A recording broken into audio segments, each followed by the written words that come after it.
Matinik din ang nakuwang rookie ng Magnolia Hotshots sa PBA Draft. Mga bagong muka sa Magnolia team, pag-usapan natin yan mga idol. So almost new group na nga ang Magnolia Hotshots mga idol sa darating na bagong season ng PBA. Matapos nga ang sunod-sunod na disappointing conference, tinanggal na bilang head coach ng team si Coach Chito Victolero at ipinalit nga sa pwesto ang Ginebra legend na si L.A. Tenorio. Sa pagpasok ni Coach L.A., agad itong gumalaw para mapalakas ang Magnolia team. Kinuha sa free agent ang 34 years old veteran na si Paulo Taha na agad nabigyan ng kontrata. Si Taha nga mga idol ay one-time PBA champion, former teammate ni Tenorio sa Barangay Ginebra na huling naglaro sa Northport Batampier. Binigyan din nila ng contract extension ng dalawang big man na sina Joseph Eriubo at Russell Escoto. Fresh 3-year contract naman ang ibinigay nila kay Peter Alfaro. Ganda ng nilaro ni Alfaro sa Magnolia mga idol last conference. Isa sa mga inaasahang maging future ng team. Dagdag pa sa bagong muka ng Magnolia mga idol, etong si Javi Gomez Diliano. Matapos iwanan ni William Navarro ang Magnolia, agad nakahanap ng kapalit si Coach L.A. Tenorio nang makuha via trade si Javi mula Terra Firma Jeep. Kapalit ni Jerry Kahamisi plus second round pick. Sa kakatapos lang na PBA draft na ang naging resulta ay si Sean O'Malley. Agad pinapirma ng Hotshots ng 3-year deal etong si Javi GDL. 27 years old wingman na may tira sa tres. Mala Klay Thompson kung bumitaw, may mga nagsasabing Klay Thompson nga daw ng Pinas etong si Javi. Solid addition para sa Magnolia mga idol bago pumunta sa Korea. Ganda ng nilalaro nito sa huling season niya sa Terra Firma Jeep kung saan nag-average siya ng 16.4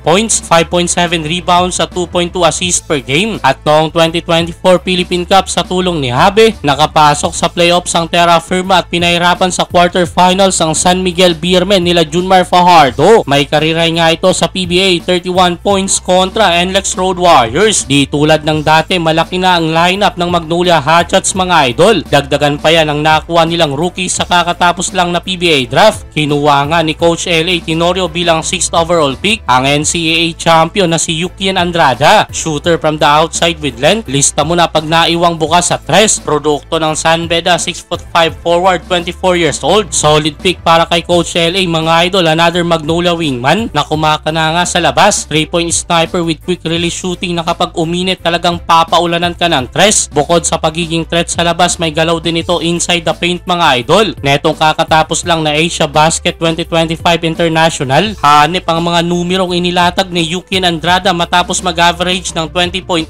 points, 4.8 rebounds, 54.4% sa field at 54.3% sa 3-point area. Nga pala naging parte ng Batang Gilas etong si Yukian Andrada kasabayan nila Kai Soto. Well, meron pang dalawang rookie draft ang Magnolia mga idol. Gab Gomez 38th pick at Joshua Yero 41st pick. Kakalabas lang na balita, pumirma na din ang 2-year extension si Xavier Lucero. Grabe mga idol, tatlong solid wingman. Javi Gomez Diliano, Yukian Andrada at etong ang si Lucero. Abay, masasabi kong isa etong Magnolia Hotshots sa kakatakutang team sa darating na bagong season ng PBA.